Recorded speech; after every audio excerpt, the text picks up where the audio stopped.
The Republican times, खबर ही नहीं विश्लेषण भी। सलाम, नमस्कार और सत श्री अकाल।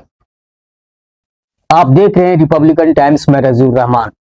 नैतिकता और धर्म ज्ञान के अभाव में हमारी युवा पीढ़ी भटक रहे हैं, जो बेहद चिंता का विषय है। हमारी युवा पीढ़ी को समझना होगा कि हिंसा नहीं बल्कि अहिंसा के पथ पर चलकर ही सभी समस्याओं का समाधान संभव है। यह बातें बिहार के मधेपुरा जिला के मुरलीगंज पहुंचे जैन धर्म तेरा पंथ के रमेश मुनि ने कही। मालूम हो कि पैदल यात्रा कर मुरलीगंज पहुंचे श्री जैन श्वेतांबर तेरा पंथ के मुनि ने मानवीय जीवन बेहतर जीने का संदेश दिया। हंसराज बाफना प्रांगण में रविवार की शाम अमृत वचनों से उन्होंने श्रद्धालुओं को नैतिक मूल्यों के बारे में विस्तार से बताया। वहीं बौद्धरा परिसर में प्रेस वार्ता आयोजित कर उन्होंने बताया कि हम महावीर की जन्म तपोभूमि साधना भूमि बिहार में विचरण कर रहे हैं। हम जैनी संत हैं और पैदल भ्रमण करते हैं। 4 दिन पूर्व मुरलीगंज पहुंचे हैं। अपने बारे में उन्होंने कहा कि उनका नाम मुनि रमेश कुमार है और उनका जन्म राजस्थान के सरदार शहर में हुआ है और वे 15 वर्षों की उम्र में उन्होंने तेरा पंथ धर्म संघ के नवे आचार्य तुलसी के हाथों से दीक्षा ली है और आचार्य महाप्रज्ञ जी के शासनकाल में उन्हें ग्रुप लीडर बनाया गया। उन्होंने बताया कि वे भारत के अनेकों प्रांतों में पदयात्रा की है। हरियाणा, पंजाब, बिहार, चंडीगढ़, उड़ीसा, गुजरात, महाराष्ट्र, कर्नाटक, पांडिचेरी, जहां भी वे जाते हैं वहां सद्भावना और भाईचारे का संदेश देते हैं। उन्होंने आगे और कुछ क्या कहा, देखिए मुरलीगंज से हमारे सहयोगी मिथिलेश कुमार की इस रिपोर्ट को। आज अभी हम मुरलीगंज में हैं और मुरलीगंज में जो है जैन धर्म का जो है गुरु जी आए हुए हैं। मुरलीगंज में ठहरा है ये ईश्वर चंद बोथरा जी के यहाँ जो है ठहरा है। इनसे हम जानते हैं क्या उनका कार्यक्रम है, क्या कैसा रहा। ये आज श्री जैन श्वेतांबर तेरा पंथ के धर्म संघ की तरफ से आचार्य श्री महाश्रमण जी के अनुयायी रमेश मुनि मतलब पधारे हैं मुरलीगंज 10 तारीख को बाफना परिसर में, और 10 तारीख से लेके 14 तारीख के सुबह तक वहाँ पर प्रवचन था सुबह शाम, और आज सुबह प्रवचन के बाद वहाँ से रवाना होके ये हमारे यहाँ पधारे हैं दर्शन लाभ सेवा के लिए। हम भगवान महावीर की जन्मभूमि, उनकी तपोभूमि साधना भूमि बिहार में विचरण कर रहे हैं, घूम रहे हैं। जैनी संत हैं, पैदल जाते हैं।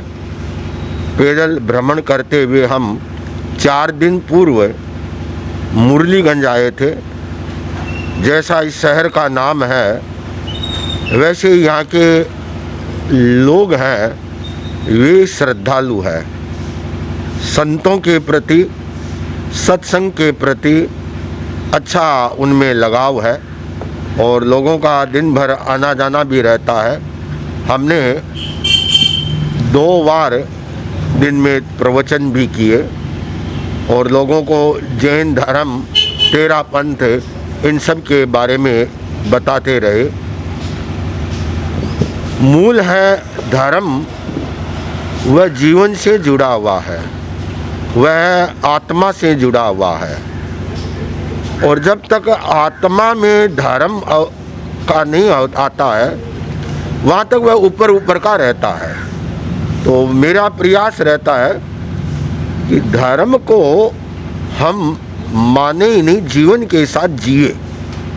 हमारी लाइफ स्टाइल में भी नैतिकता है, प्रामाणिकता है, सौहार्द है, सद्भावना है, प्रेम है, ये गुण आने चाहिए। परिवार का माहौल है वह सुखद रहना चाहिए और हर व्यक्ति का जीवन है वह खुशहाल और टेंशन मुक्त रहे, तो वह स्वतः ही धर्म और संस्कृति से वह जुड़ा हुआ रहता है। सत्य और अहिंसा के मार्ग पर चलने के लिए आप लगातार जागरूक करते हैं सत्संग के माध्यम से, लेकिन आए दिन जो अहिंसात्मक घटनाएं बढ़ रही हैं इसको कैसे देखते हैं? देखिए, हिंसात्मक दौर में ऐसे अहिंसा की चर्चा करना ही अपने आप में बहुत बड़ी बात है। जहाँ चारों ओर हिंसा का वातावरण है, और आज तो कहना चाहिए पूरा वर्ल्ड है, चाहे यूक्रेन रसिया है या इजराइल हमास आदि का युद्ध चल रहा है, तो हिंसा किसी भी समस्या का समाधान नहीं है। समाधान अहिंसा से ही मिलता है और किसी भी युद्ध का आज तक परिणाम अच्छा नहीं रहा है। और अंत में एक टेबल पर बैठ करके बातचीत के जरिए है वो इन समस्याओं का समाधान पा सकते हैं और वो जरिया अहिंसा, प्रेम, करुणा से ही संभव है।